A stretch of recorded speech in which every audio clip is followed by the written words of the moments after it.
Ya, walau sempat melandai, tren kasus konfirmasi COVID-19 terkhusus pada sejumlah negara Asia, ternyata kini corona kembali menggila dan memaksa beberapa negara di Asia Tenggara harus melakukan penguncian wilayah atau lockdown guna menekan penyebaran virus corona yang ugal-ugalan menyerang kondisi kesehatan manusia di negara tersebut. Namun, di saat corona menggila di negara-negara yang tergabung dalam ASEAN, Indonesia justru masuk dalam negara yang tren kasus konfirmasi positifnya melandai atau sepertinya nampak mampu mengendalikan pandemi COVID-19 dilihat dari kurva kasus positif di tanah air yang terlihat mulai melandai. Apakah benar demikian? Selengkapnya akan kita ulas bersama dalam Corona Menggila di ASEAN.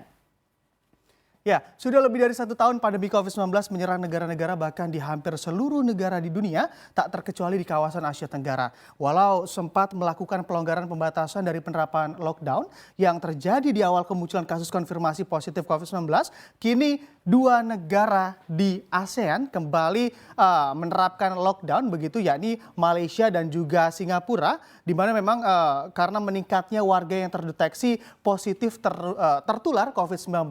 Dan juga untuk Malaysia, di sini memang kalau kita lihat jumlah kematiannya juga sudah berada di angka 1.700 kematian akibat COVID-19 dari 444.484 kasus corona dengan kerugian sebesar 585 juta dolar Amerika Serikat terdampak COVID-19.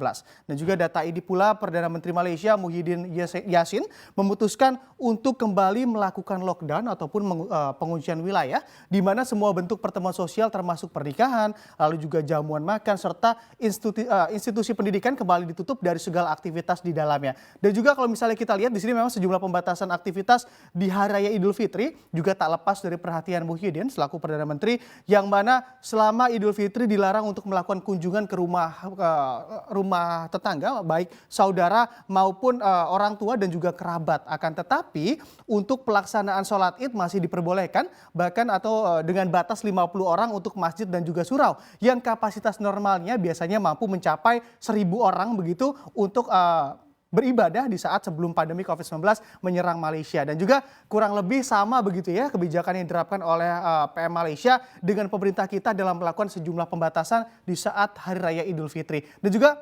begitupun sama dengan Singapura, di mana memang Singapura juga kembali memutuskan untuk menerapkan penguncian wilayah atau lockdown di negaranya dengan alasan angka kasus positif COVID-19-nya juga kembali meningkat ataupun mengalami peningkatan. Bagi para pekerja di sana, aktivitas WFH ataupun work from home langsung diterapkan pula, serta pemerintah Singapura juga hanya memperbolehkan kelompok masyarakat berkumpul maksimal hanya berisi 2 orang saja. Nah, di sini memang kalau kita lihat untuk rumah tinggal diterapkan aturan hanya boleh menerima tamu kurang dari 2 orang per harinya dan membatasi pertemuan di luar rumah. Dan juga selama periode lockdown begitu seluruh restoran dan juga tempat jajan di Singapura juga hanya boleh melayani take away atau dibawa pulang makanannya dan juga pengiriman atau tidak diperkenankan makan di tempat atau dine in. Dan juga data yang diperoleh pemerintah Singapura menetapkan Bandara Changi.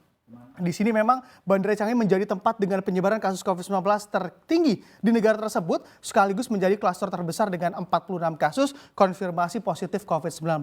Lalu bagaimana dengan Indonesia di saat negara-negara tetangga sedang berjibaku mengunci wilayah begitu karena dilanda serangan COVID-19 yang cukup parah? Bisa kita lihat di slide selanjutnya. Nah, misal kalau kita lihat sini meski Asia Tenggara sedang kelimpungan menghadapi corona, dari data yang dipublikasikan oleh Kementerian Kesehatan Republik Indonesia justru kurva kasus positif di tanah air menunjukkan tren yang mulai melandai dari rata-rata penambahan kasus positif harian COVID-19.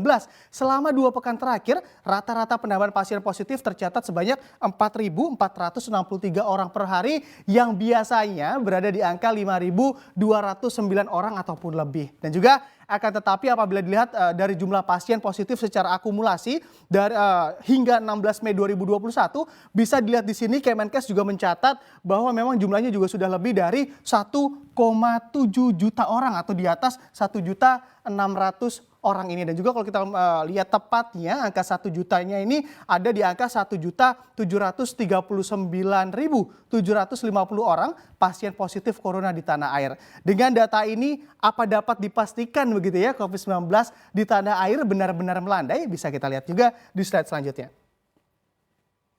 Nah, kalau misalnya di sini memang walau sejumlah data yang dipublikasikan oleh pemerintah menunjukkan tren yang melandai, akan tetapi beberapa pakar epidemiolog tak percaya begitu saja begitu ya, ataupun sejumlah pakar tak percaya COVID-19 melandai, di mana memang kasus positif COVID-19 ini memang terbukti pakar epidemi dari Universitas Griffith Australia, Diki Budiman, yang menyebut Indonesia dinilai belum memiliki sistem yang memadai terkait pelaporan data COVID-19.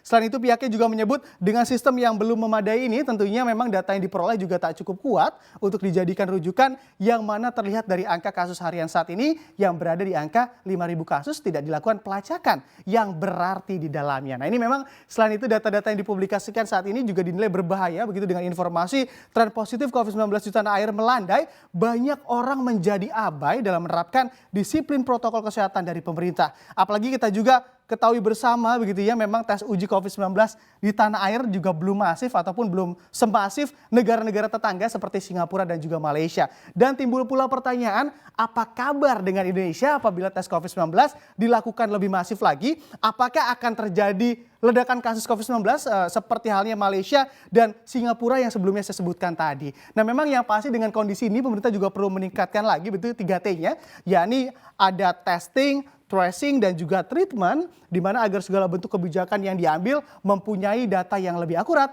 dalam melawan pandemi COVID-19 di tanah air.